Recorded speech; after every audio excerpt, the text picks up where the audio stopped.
Mesdames et messieurs, bonsoir. Très heureux de vous retrouver. La chronique du soir. Nous recevons pour vous, comme bien évidemment à nos habitudes, notre consultant politique, Agapit Napoléon Maforican, qui nous fera part de sa lecture d'un certain nombre de faits relevant de l'actualité nationale. Agapit Napoléon Maforican, bonsoir. Bonsoir Omied, bonsoir à tous nos téléspectateurs. Voilà, l'actualité c'est bien cette mesure, cette décision de la conférence épiscopale du Bénin, la suspension donc des célébrations eucharistiques dans les paroisses de l'Église catholique au Bénin. Quelle lecture vous faites de cette décision donc des évêques?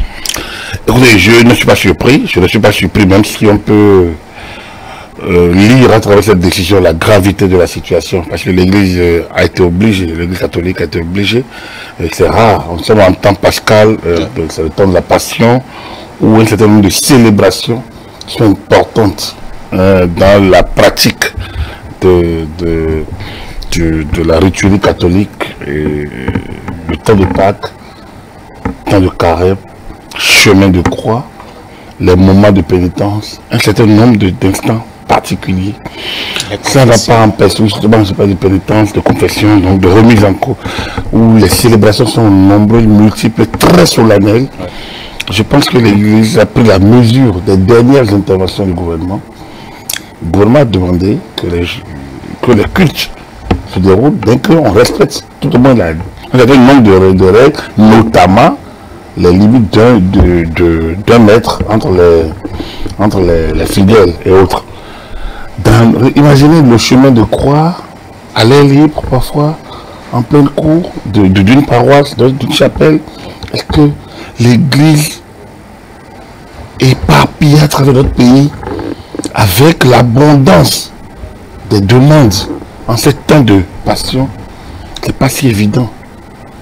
Et l'Église, la conférence épiscopale était très responsable. Moi, je la salue.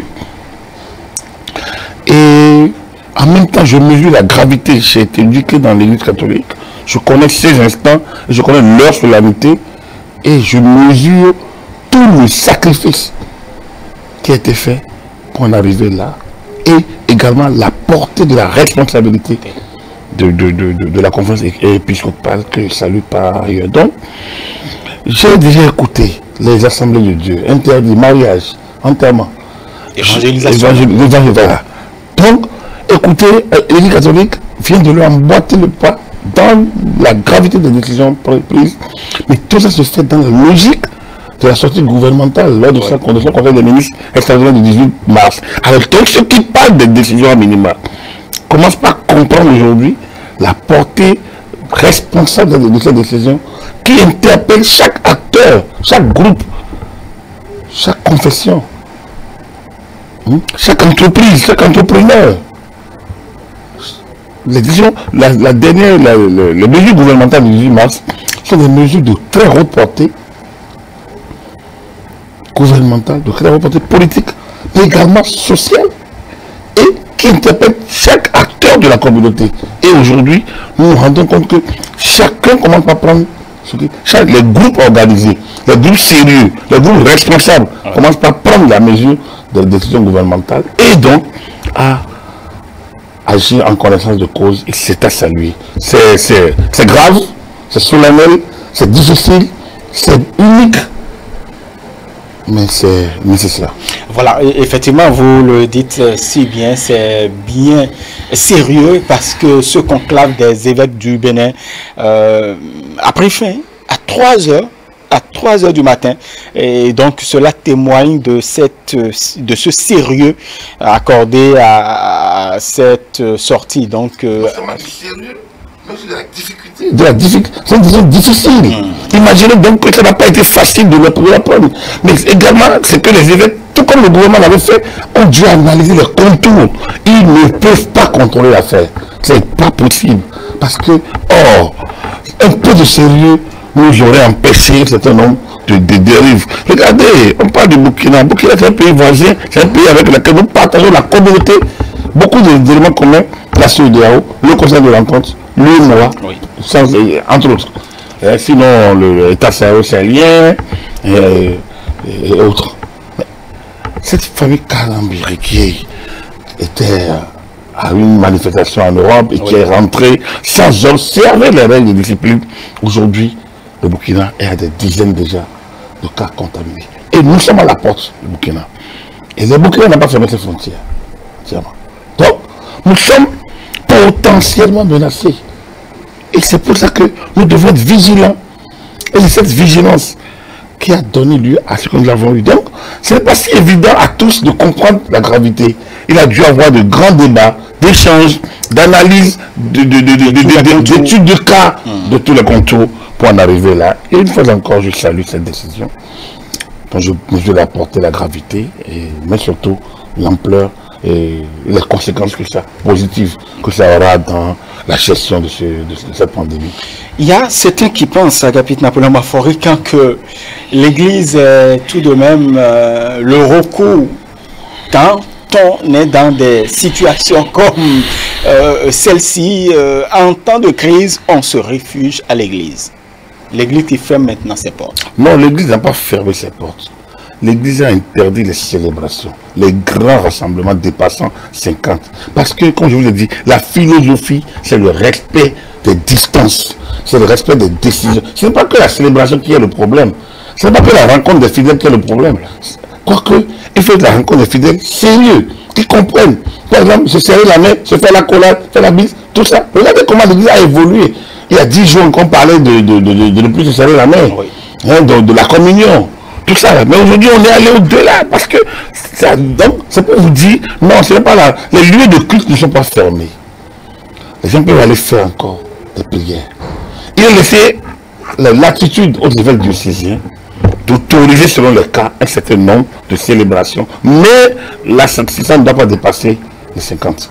Donc, l'église, les lieux de culte ne sont pas du tout fermés, non, mais sont fermés aux célébrations, à certaines réunions, à certains rassemblements, à certains rassemblements, à tout ce qui peut drainer du grand monde et donc empêcher un suivi strict des règles. Il y a l'Union islamique du Bénin, il y a le christianisme, l'église du christianisme céleste, il y a l'église protestante méthodiste, quelques églises évangéliques qui appellent au respect des mesures préventives éditées par le gouvernement. Donc, les composantes religieuses ont compris la portée de la chose. Ils ont pris leur part. Ils prennent leur part et à charge à eux maintenant de faire respecter. Parce que lorsque, par exemple, une confession dit « j'appelle au respect », c'est à eux-mêmes qui s'adressent. Les chefs de mosquée, par exemple, les chefs d'église, par exemple, les chefs de station, par exemple, doivent veiller à ce que cette directive soit respectée. Donc, que les fidèles viennent religieusement, sans se serrer la main. Que les mesures de lavage, les mesures préventives usuelles soient respectées, que les distances nécessaires soient respectées. Ça, c'est encore à eux qu'ils s'adressent eux-mêmes. Je pense qu'ils ont compris le message du gouvernement. Ils prennent leur part, ils n'ont qu'à aller jusqu'au bout. Un peu comme l'Église catholique, un peu comme les assemblées de Dieu. Après, c'est à eux de voir s'ils sont en mesure de faire respecter les directives ou de ne pas les faire respecter. Et donc d'en tirer les conséquences. L'Afrique continue pas à enregistrer des cas. Le Niger a connu son premier cas de coronavirus, 698 à la date d'hier, de cas en Afrique. L'OMS qui appelle l'Afrique à se réveiller. L'Afrique devra donc s'attendre au pire. Ces choses, est-ce que cela ne viennent pas quand même déstabiliser un peu le mental de l'Africain?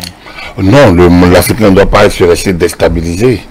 C'est une pandémie, donc il y aura des contacts. Après, du moment où on n'a pas fait les règles de confinement, en même temps, au moment où l'autodiscipline n'est pas de mise, c'est normal. Si vous avez dit 698, à l'heure qu'il est, ce vendredi 20 mars, mais à minuit, à 0, on ne sait pas combien. Parce qu'à partir du moment où il y a l'effet des gens que l'unique là a rencontré. Et donc, dès qu'il y a d'autres sont possibles.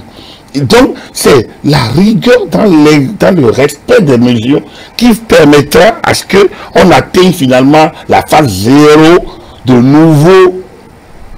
nouvelles contaminations. Et donc, qu'on commence par gérer les contaminations précédentes qui vont nous permettre de terminer. Donc, on passe le pic et on commence par redescendre. C'est celui qui a appelé. Donc, je ne sais pas si demain nous allons à 750 et que lundi on soit à 1000, qui est le problème. Ça, c'est déjà un acquis. C'est déjà une situation de fait. Parce qu'on n'a pas été discipliné. Parce que les gens se sont promenés avec le virus. Et après, il faut que les gens cessent de se promener avec le virus. C'est ça. Donc, on a encore des semaines. Donc, les chiffres vont bondir de toutes les façons. Sans alarmisme, les chiffres vont bondir de toutes les façons. Et c'est pour ça que, donc, chacun doit se dire, je suis entouré potentiellement de personnes infectées. Je suis entouré potentiellement de personnes ayant le virus. Donc, je me protège. Je prends les mesures qu'il faut. Les mesures idoines. C'est cela que nous devons, c'est ça qu'on doit veiller. Donc, et c'est pour ça, lorsque l'OMS demande à l'Afrique de se réveiller, moi, je ne pense pas que ce soit nécessairement aux dirigeants qu'on parle. C'est à l'Afrique qu'on parle. C'est aux Africains qu'on parle. C'est à vous, c'est à moi. C'est d'abord à nous qu'on parle. À toutes les composantes de la société africaine. Donc, aux dirigeants aussi. Donc, se réveiller, c'est de cesser de prendre la chose au léger et c'est de prendre sa part active dans le travail, donc dans l'œuvre et la mission donc de prévention. Et donc de dissiper toutes ces mauvaises conceptions également, parce que franchement, je l'ai encore entendu aujourd'hui par ailleurs. Oui, mais ces conceptions, est-ce que les gens dénient, est-ce que les gens rejettent des morts? Est-ce que les gens estiment qu'il n'y a pas de contamination? Mais on vous dit qu'il y a contamination et il y a risque de mort. Vous dites que c'est envoyé par tel. Même si c'était le cas, moi, je ne valide pas de parler de telle saugrenue totalement insensée. Cela dit, et même si c'était le cas, il faut pas. On est là maintenant, les effets sont là. Les effets sont là. Donc, c'est les effets qu'il faut arrêter aujourd'hui. Et c'est ça, la conséquence des mesures que nous devons prendre pour ne pas nous égarer. Surtout que c'est simple de se laver les mains avec l'eau coulante et puis de le répéter autant que faire se peut, tant qu'on a été en contact avec un sujet douteux ou un environnement douteux. Donc de le faire autant que faire se peut, de rester discipliné nous-mêmes et surtout d'avoir le réflexe d'aller nous faire démarrer, de piquer dès que nous avons un penchant, dès qu'on a un petit doute sur le fonctionnement.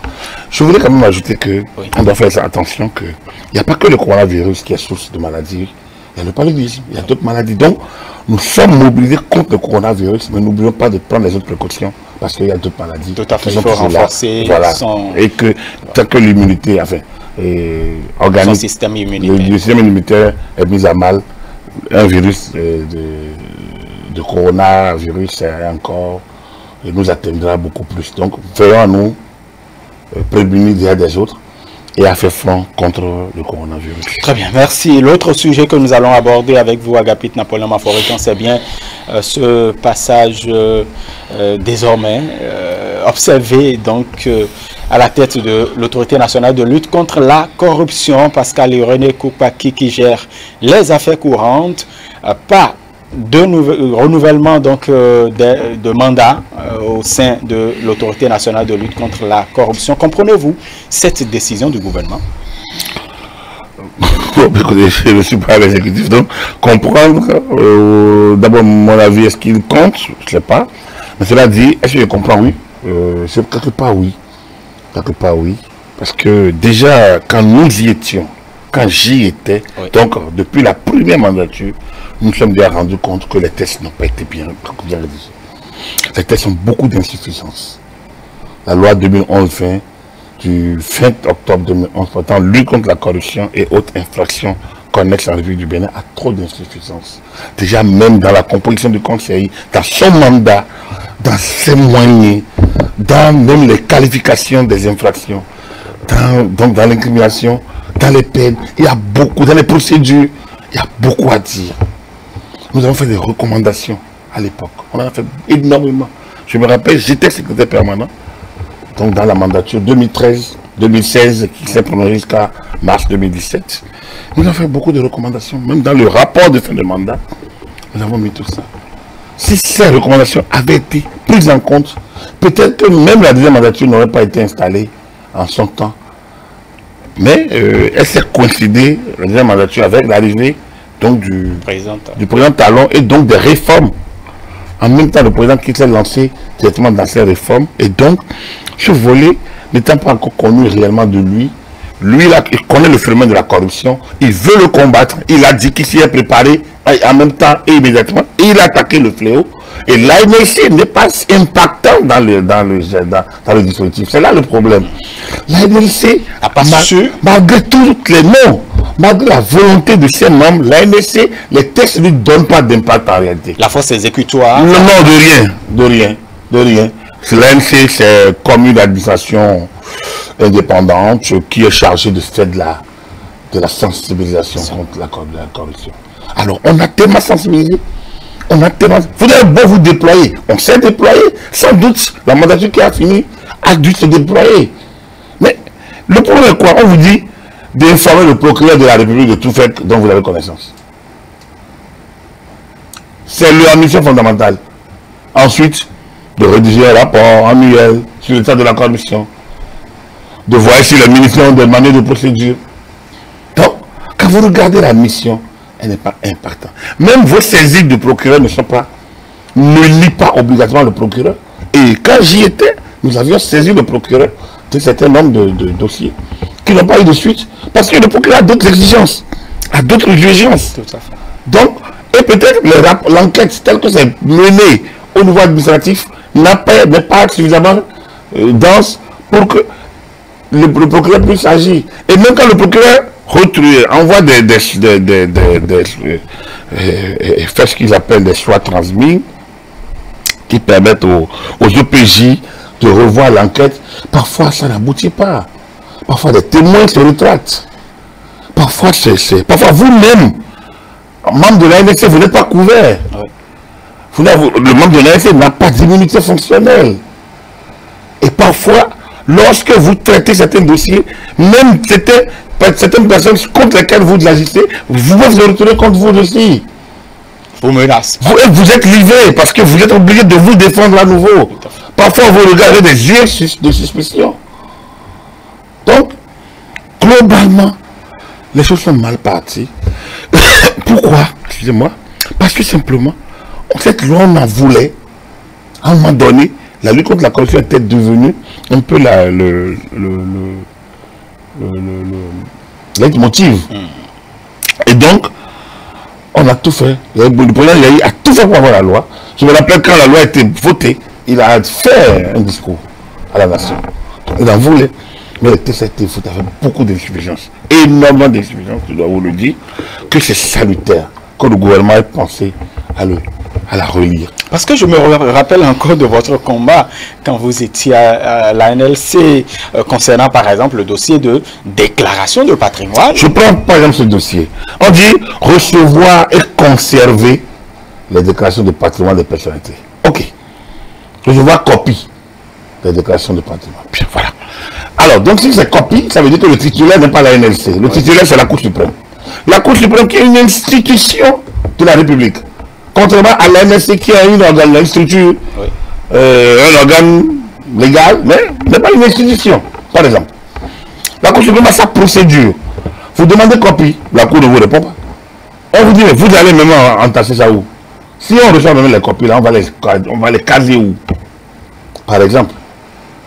Donc, alors, la Cour suprême n'était pas, même ne faisait pas de la déclaration du patrimoine un élément majeur de son travail. Et donc, puisque la loi 2011-20, l'organe créé pour la mise en œuvre de la loi 2011-20 était l'ANLC, nous, on s'est dit bien, la Cour suprême est l'autorité suprême de gestion de ce volet de déclaration de patrimoine. Mais nous, en tant qu'organe qui reçoit copie, on va donner un sens à ça. Et nous avons fait faire une étude par la Banque mondiale, il me semble, par la Banque mondiale, qui nous a permis donc de voir comment la NLC et la Cour suprême peuvent fonctionner. Collaborer, enfin fonctionner, parce que collaborer, c'est, comme je vous l'ai dit, la Cour suprême est une institution. Et c'est devant la Cour suprême que la NLC prête serment d'ailleurs. Donc, c'est la limite, c'est le Tribunal suprême. Donc, la NSC est un bras normalement opérationnel, devrait être un bras opérationnel de la Cour suprême, en ce volet-là. Oui. Donc, on a essayé de créer. Mais bon, vous voyez, la loi n'ayant pas tout dit, la Cour suprême, c'est des magistrats de haut rang, des gens qui ont déjà plus de 15-20 ans d'ancienneté. Donc, ils sont fermes sur la lettre des textes et le esprit parfois. Donc, c'est pas si évident. On s'est battu lors des 3 premières années. Donc, pour au moins que la déclaration du patrimoine soit un fait. On a essayé de donner vie à l'ANSC en réalité, parce que on s'est dit, bon, les tests sont mauvais, mais on ne va pas se croiser les bras. Voilà ce que nous avions fait. Je pense que la mandature qui a suivi a essayé de rentrer dans ce sillage. Mais il y a eu un phénomène, peut-être dont on parle peu. Oui. Et je vais vous surprendre, mais c'est le gouvernement lui-même qui non seulement a réglé la question de la lutte contre la corruption, je peux dire de griffe à tuer la NLC. En créant la criette. En créant la criette. J'ai hésité parce qu'il faut en créant la criette. L'existence de la criette, la Cour criminelle de répression des infractions économiques et du terrorisme, la criette, en créant la criette, le gouvernement a réglé tout le problème de l'immobilisme qu'on reprochait à l'exécutif. Et donc, il n'y avait même plus rien à dénoncer au procureur, parce que tout était géré directement par le gouvernement. Le gouvernement gérait en même temps. Donc, la criette, regardez tous les dossiers que la criette a et gère. Du coup, je vous l'ai dit, moi, de 2013 à 2017, nous avions dénoncé pas moins d'une dizaine de dossiers, qui n'ont jamais eu de suite d'ailleurs. Des dossiers flagrants de corruption avérée, qui n'ont pas eu de suite. Mais en 2017 et aujourd'hui, depuis l'arrivée du président Talon, c'est eux-mêmes, c'est le gouvernement même qui va détecter les dossiers, qui les envoie et on est condamné. Les gens sont condamnés. Donc, la criette s'est installée vraiment comme l'organe de lutte contre la corruption et les infractions criminelles. L'un des aspects de l'activité de la NLC, la lutte contre la drogue, tout ça là. Donc, vous avez vu le problème de la CENTIF. Oui. Hein, elle sortit la dernière fois le bâtiment. Oui. Voilà. Parce que également, la criette est sur ce type de dossier. Mais la CENTIF, aujourd'hui, parce que les crimes transfrontaliers, notamment liés au terrorisme et au blanchiment de l'argent, oui, c'est beaucoup plus palpable que la corruption elle-même. La corruption elle-même, elle est pernicieuse. Et donc, le gouvernement gère en luttant pour la bonne gouvernance, pour l'assainissement des finances publiques, pour les sanctions exemplaires, en réduisant les primes, en annulant des primes fantaisistes. Et un certain nombre de choses, le gouvernement a mis fin à un certain nombre de pratiques. Mais imaginez avant, les gens faisaient des missions fantaisistes, des missions qui étaient mal signées. Une seule personne était à 2-3 missions au même moment. Aujourd'hui, c'est inadmissible, c'est impossible. Donc, c'est pour vous dire que la lutte contre la corruption a connu sur le président Talon une telle ampleur que la NSC s'est sentie inutile. Ce n'est pas du fait de ceux qui sont à la NSC, c'est la structure elle-même qui n'a pu se relancer avec la création de la criette. Tout simplement parce que les tests ne l'ont pas rendu fort. Donc, la question de savoir aujourd'hui quel est notre ancrage, parce que tout le monde n'est pas Talon. Et la criette peut changer aussi. Par contre, nous avons signé beaucoup de déclarations, de trucs, au niveau des Nations Unies, de l'Union africaine, d'ailleurs, dont on a présidé l'instance de lutte contre la corruption pendant 3 ans. Oui. Ou 4 ans. Et ce qui a permis d'ailleurs, je me souviens de cette rencontre que vous avez organisée sur les lanceurs d'alerte. Exactement. Sur les lanceurs d'alerte, entre autres, qui sont en fait les dénonciateurs. Et dont il y a une loi qui protège ces dénonciateurs-là. Un décret d'application. La loi 2011 les protège et il y a eu même le décret. Tout ça a été fait. Mais comme je vous l'ai dit, si la structure ne peut pas impacter, si la criette prend déjà une bonne partie des attributions et l'exerce de fort belle manière, si l'installation des chambres administratives des tribunaux fonctionne, si les tribunaux de commerce permettre de régler beaucoup de problèmes. Alors finalement, il faut restructurer. Si on a créé la Cour des comptes aujourd'hui, qui peut-être va se mettre en place, honnêtement, la MLC a mérite d'être repensée. Et donc, comme je le dis, comme le gouvernement n'a pas arrêté le mandat. Le gouvernement n'a pas suspendu le mandat. Le gouvernement a attendu la fin du mandat, a dit, on ne renouvelle plus. On va attendre. Je trouve que c'est une très bonne chose. Ça évite les doublons. Et ça permet de mieux réfléchir sur le sujet. Très bien. Il y a une question quand même que certains se posent, surtout avec la mandature, en fait, qui a pris fin. Donc la mandature du président Jean-Baptiste Elias, et c'est bien, très souvent on confond FONAC, NLC, puisque il est président du FONAC, il est président de la NLC. Est-ce que, bon, qu'en dites-vous? Oui, mais je ne peux pas utiliser cette tribune, ça va être un peu trop long. Et puis ensuite, je pense qu'il ne faut pas qu'on crée des confusions dans les esprits. Moi, j'ai une position là-dessus qui est tranchée et que je n'ai pas envie de développer longuement ici. Je l'ai déjà dit à d'autres niveaux, en d'autres temps. Pour moi, normalement, lorsque vous prenez la tête de l'organe, vous quittez l'autre.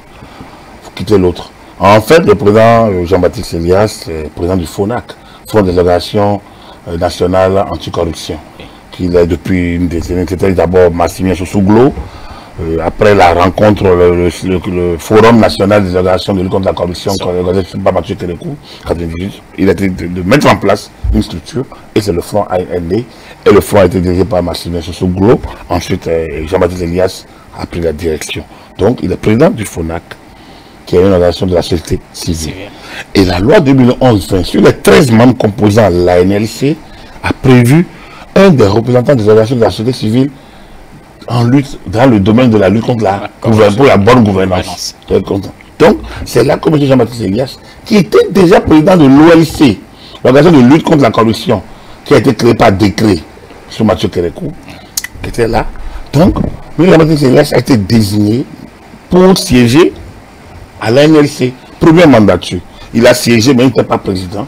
C'était Feu Guillaume Goubilly, que je rends beaucoup son âme, Jean-Baptiste, président Goubilly, qui a été notre président.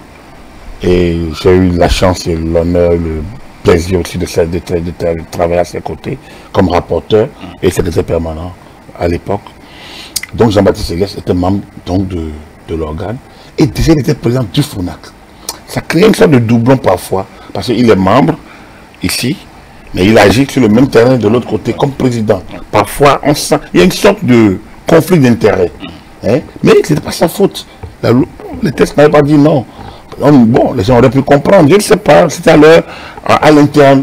Il aurait pu avoir une gentleman agreement, mais puis ce n'est pas interdit, il agissait. Alors, quand l'on est parti, le président, dans la deuxième mandature, le président Elias a été élu président. Donc du coup, il est à la fois président du FONAC, organisation de la société civile, et président de l'ANLC, structure de l'État, dans laquelle siègent les organisations de la société civile qu'il représente. Là également, je pense qu'il y a eu un conflit d'intérêt à un moment donné, que la loi n'avait pas vu venir, peut-être, et que... Je pense que tout ça contribue tout ça oblige. Moi, je soutiens la relecture. C'est pas que ça. Si je dois rentrer dans les différents problèmes créés par cette loi, vous ne pouvez pas. On va passer des heures. Hein? Comme je vous l'ai dit, j'étais secrétaire permanent. Tout à fait. Nous avons fait beaucoup d'études. Voilà. On a fait beaucoup de sorties. J'ai conduit beaucoup de travaux avec mes cadres. Donc, j'ai une lecture de cette question.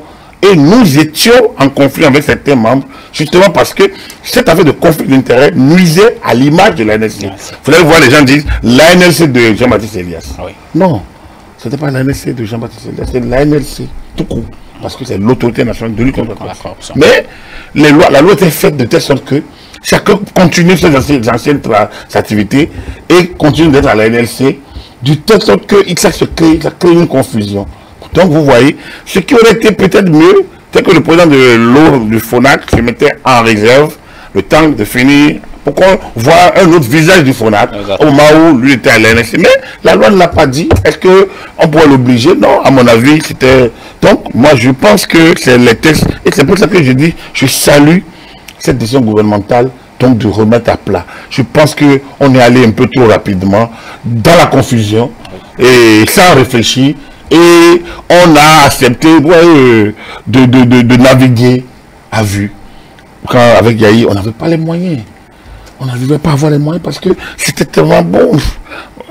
En fond, on dit Maïama, Boa, Maïama. Est-ce que je vais pas. Donc c'était confus. Et bon, je pense que le président Talon a essayé de gérer et attendre que ça finisse pour dire nous allons réfléchir. Et je trouve le ministre, en remettant ça à Yérémy Koupaki, c'est une manière, je pense, comme il a dit, c'est de liquider les affaires courantes. Tout à fait. Parce qu'en réalité, il ne peut plus prendre des initiatives, puisqu'il n'y a plus de membres du conseil. Oui.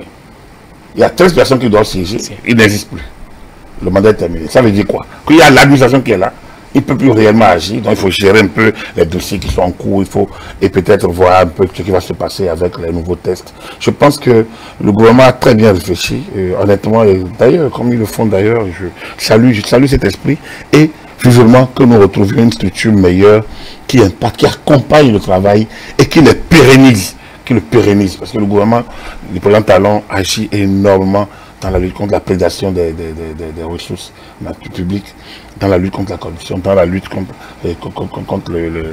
la dépravation, le désordre pour des biens publics et dans la bonne gestion des affaires de l'État. Donc, globalement, c'est tout ce que nous voulions, c'est tout ce que voulaient les pères fondateurs qui ont initié ces mesures. Le reste, c'est de continuer à travailler pour. Donc, l'un dans l'autre, cette confusion dont vous allez parler n'est pas la faute du président Elias lui-même. Je pense que c'est les tests. Et donc la relecture des tests est nécessaire pour que nous puissions avoir finalement une structure meilleure. Très bien. Avant de vous laisser partir, Agapit Napoléon Mafori, quand ça, c'était pas prévu, par exemple, le ministre Alain Oron, là, était dans les locaux de ETélé. Qu'est-ce que ça vous fait? Voilà, ETélé qui a été visité. D'abord, je lui ai dit, j'ai dit à M. le ministre que j'étais très content parce que c'est bien. J'étais quand même, je peux le dire humblement, j'ai quand même fait le tour. Hein. Le petit journaliste stagiaire de 94-95 a pu passer toutes les étapes de la profession. Aujourd'hui, régulateur à un moment donné, membre de la HAC, oui. Ça veut dire 15 ans. Hein. Ça me rajeunit pas trop. Hein? Il y a 15 ans, j'étais assez jeune quand même. Pour celui qui a quand même contribué à l'organisation des États généraux de la presse en 2003, en 2002-2003, la mise en œuvre des nouvelles réformes au niveau de la profession, je le dis sans fausse modestie. Je pense que quand je l'ai vu, quand la visite a été annoncée, ça m'a fait beaucoup. Je me dis, ah, voilà quelqu'un qui a une autre vision des relations avec les privés. Ça ne m'étonne pas, il est avocat. Oui. Il connaît l'environnement dans lequel il est arrivé, le moment, peut-être tout ça a dû jouer, mais c'est rare pour que je puisse l'annoncer. D'habitude, c'est la HAC qui visite. Parce que nous ne sommes pas, ETélé, on n'est pas sous la tutelle du ministre de la Communication. Nous sommes une télévision privée commerciale. Mais il a décidé, après avoir quitté l'OATB, qui est sa structure, la structure qu'il gère en tant que ministre en charge de la communication, il a décidé d'aller vers nous, d'aller vers les autres chaînes. C'est vraiment en tant que responsable, il a montré clairement que le gouvernement compte sur les privés également pour faire passer les messages. Le gouvernement nous donne de la considération, du respect, et c'est à nous de mériter ce respect. Les journalistes ne doivent pas être en conflit avec l'État, ils ne doivent pas être en conflit avec les pouvoirs publics. Ce journalisme d'arrogance et de distance fait partie des temps anciens. Il faut passer le message, il faut faire la pédagogie du message. Après, il faut recueillir également ceux qui ont des positions alternatives, contraires, et ceux qui ont des réserves, mais qu'ils viennent le dire dans le langage normal, connu, cohérent, des gens bien. Le savoir-vivre, le savoir-être, donc leur savoir-faire doit refléter leur savoir-vivre et leur savoir-être. Et donc, ma vision de cette collaboration, je pense que je la partage avec le ministre Oron là, et c'est pour ça que c'était très très... je le lui ai dit, quand il est venu, vraiment. Ensuite, bon, c'est quand même quelqu'un que nous avons eu, il a répété plusieurs fois d'ailleurs, il est très humble, il a répété plusieurs fois, On a quand même eu... C'est une personne ressource sur laquelle nous comptions quand il n'était pas encore dans cette nouvelle vie. Avocat, on a pu l'avoir à un moment difficile, par exemple, quand la criette a pris certaines décisions. Il est venu pour nous donner sa part par exemple, ça c'est l'une des réactions qui ont été le plus appréciées sur l'étoile en son temps. Beaucoup ont peut-être oublié. Tout à fait. Ensuite, nous l'avons eu pour d'autres choses. Le café politique. C'est notre premier invité pour le café politique, par exemple. Donc voilà, je pense que c'est quelqu'un qui sait ce qu'il veut, qui sait où il va, qui est entré en même temps dans la philosophie du président Talon, du gouvernement, et avec ces audiences publiques à l'international, à l'intérieur du pays, qui lui permettent d'expliquer, comme je vous l'ai dit, nous les médias, c'est notre rôle de faire de la pédagogie des actions des pouvoirs publics. Ces pouvoirs publics-là n'ont pas usurpé leur pouvoir, ils sont élus.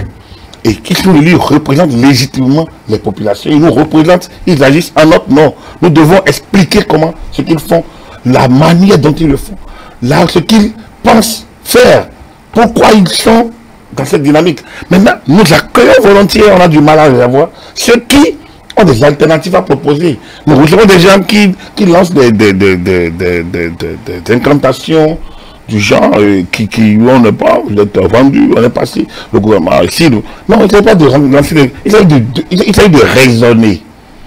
Il s'agit d'exposer les propositions, les alternatives.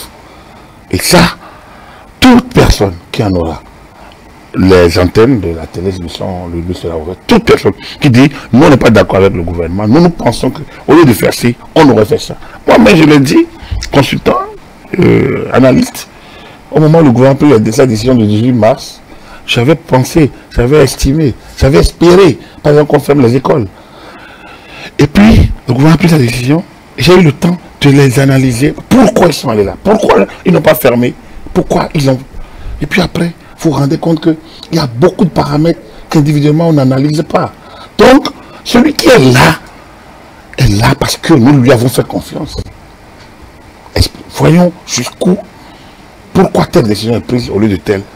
Et après, expliquons ça à nos populations. Après, toutes personnes qui ont pu réfléchir peuvent venir dire, nous pouvons aller dans tel sens, on peut aller dans tel autre. Voilà, vous comprenez donc que le travail n'est pas que de relayer, il y a cette fonction d'éducation, qui est une fonction des médias, qui nous permettent donc de décrypter, d'expliquer, de faire de la pédagogie, et donc de recevoir également des personnes aux ressources qui pouvaient nous donner leur lecture, et justement le ministre là a fait partie de ces personnes aux ressources. Aujourd'hui, il est dans une autre vie qui ne lui permet pas toujours d'être là, et qui ne lui permet pas encore d'être là. Aujourd'hui, c'est l'autorité que nous avons, aussi l'autorité gouvernementale. Et on a eu du plaisir donc à le garder un peu ici, dans sa maison, comme lui-même a dit. Et donc nous lui souhaitons tout le plaisir, parce que nous pensons qu'il fait son travail avec beaucoup de plaisir, beaucoup de passion. Et nous lui souhaitons de le faire, et surtout en ces temps difficiles. Et nous essaierons autant que faire se peut d'accompagner le travail qui est fait, tant à son niveau qu'au niveau de l'exécutif, qu'au niveau des pouvoirs publics, qu'au niveau pour que vive le Bénin. Parce que l'enjeu, c'est le Bénin, c'est notre pays. Nous l'avons vu à un niveau donné. Nous sommes des acteurs d'un instant. Nous partirons, nous passerons la main. Au moment où chacun passe la main, il faut qu'il soit fier d'avoir apporté sa petite pierre. Et là, donc, c'est notre petite pierre que nous apportons ainsi, tout en disant à ceux qui ont des positions alternatives que nous les accueillons volontiers, tant que leur option c'est d'exposer leur vision et non d'injurier et d'aller dans des formules lapidaires qui ne sont rien d'autre que des diatribes irresponsables. Très bien, merci Agapit Napoléon Maforican. Et donc c'est la fin de la chronique du soir. Vous êtes bien évidemment consultant politique à ETélé, consultant médias et communication, expert électoral, expert en gouvernance par ailleurs. Merci chers amis téléspectateurs de nous avoir suivis.